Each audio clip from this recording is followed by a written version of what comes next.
বন্ধুরা আজকের পার্টিকুলার ভিডিওতে আমরা কথা বলবো WPJEE 2025 যে আমাদের দেখতে পাচ্ছি যে জেই মেন্স 2025 হচ্ছে, তার রেজাল্টে আমরা WPJEE কলেজেসগুলো কিভাবে পাবো বা কত যে র্যাঙ্ক লাগে বা কত যে সিট পাওয়া যাবে, আজকের ভিডিওতে এই ইনফরমেশনটা তোমরা জানতে পারবে।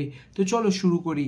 সবথেকে প্রথমে কথা বলি কি যে WPJEE পরীক্ষায় যে গভর্নমেন্ট কলেজেসগুলো আছে সেগুলো কি পাওয়া যাবে জেই মেন্সের স্কোর থেকে।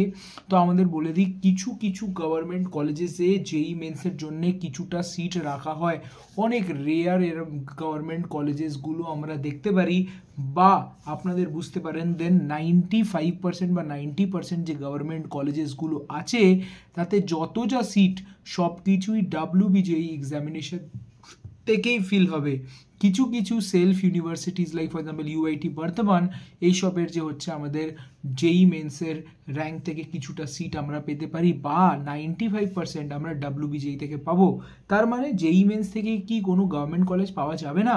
দেন আপনারা ওটা জোসা কাউন্সিলিংয়ে পেতে পারেন। যেমন আপনারা পেতে পারেন ঘানি খান চৌধুরী কলেজ, ওটা আপনারা জোসা কাউন্সিলিংতে CSE ওর সিটগুলো পেয়ে যাবেন যখন ওটা জোসা কাউন্সিলিংয়েও লিস্ট হয়। ঘানি খান চৌধুরী কলেজ জেই মেন্স র্যাঙ্ক থেকে পেতে পারেন।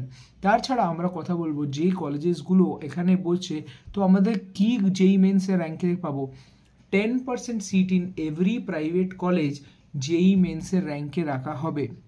লাস্ট 2 ইয়ার্স থেকে যা ট্রেন্ড দেখা গেছে, আগে কি হতো WPJEE র্যাঙ্ক থেকে কাউন্সেলিংটা হয়ে যেত, তারপরে জেই মেন্স র্যাঙ্ক থেকে কাউন্সেলিংটা হতো। বাট এখন কি নিয়ম হয়ে গেছে লাস্ট 2 ইয়ার্স থেকে কি জেই মেন্স আর WPJEE একসাথেই কাউন্সেলিং করতে পারেন। যা চয়েস লিস্ট ভরবেন, যেটা বেস্ট আপনার র্যাঙ্কে হবে সেই কলেজটা আপনাকে অ্যালট হয়ে যাবে।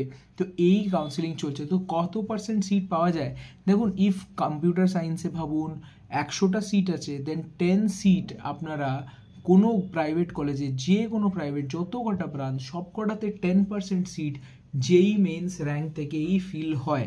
এবার আপনারা বুঝুন কি, ফর এক্সাম্পল দেখুন একটা সিট আছে যেটা হচ্ছে ভাবুন হালদিয়া কলেজে আপনাদের CSE সিট আছে বা হেরিটেজ কলেজে CSE সিট আছে, যেখানে 90% সিটটা হচ্ছে আমাদের WPJEE র্যাঙ্ক থেকে ফিল হবে, 10% সিটটা হবে আপনাদের যেটা হচ্ছে জেই মেন্স র্যাঙ্ক থেকে। এবার একটা বাচ্চা যে আছে সে 6000 র্যাঙ্ক তুলেছে WPJEE-তে আর জেই মেন্সে তুলেছে ভাবুন 60,000 র্যাঙ্ক, তখন ও কাউন্সিলিং করতে বসেছে। এবার কি হয়েছে, 6000-এ কাট অফটা পৌঁছায়নি, 5000-এ ক্লোজ হয়ে গেছে CSE। বাট সিন্স ওর 60,000 ছিল আর 60,500 অবধি গেছে যে হচ্ছে কি জেই মেন্সে, তার জন্যে বেস্ট যা হয়েছে সেটা ওকে হেরিটেজ CSE তখনও ও পেয়ে যাবে বিকজ অফ জেই মেন্স। তো কীভাবে কোন র্যাঙ্কে আপনার বা কোন আপনার এক্সামিনেশনে সেটা পড়ছে সেইভাবে আপনাদের সেই জিনিসটা অলট হয়। তো এইভাবে যে হচ্ছে আপনাদের জেই মেন্সের র্যাঙ্ক হেল্প করতে পারে আপনাদের বড় বড় ভালো প্রাইভেট কলেজেসে আপনাদের ক্রস করতে। জেই মেন্সেও ভালো র্যাঙ্ক তুললে WPJEE-তেও ভালো কলেজ পাওয়ার খুব চান্সেস থাকে। ভিডিওটা পছন্দ হলে বন্ধুরা ভিডিওটাকে লাইক করবেন, চ্যানেলটাকে সাবস্ক্রাইব করবেন। আরও কত কত হিডেন কলেজেস আছে এর উপর একটা ভিডিও চান যেখানে প্লেসমেন্টস খুব ভালো হচ্ছে বাট এর কাট অফসগুলো লো থাকে, তো আজকের ভিডিওতে আপনি কমেন্ট সেকশনে লিখে বলুন, আর আগের ভিডিওতে আমরা এটাও কভার করব।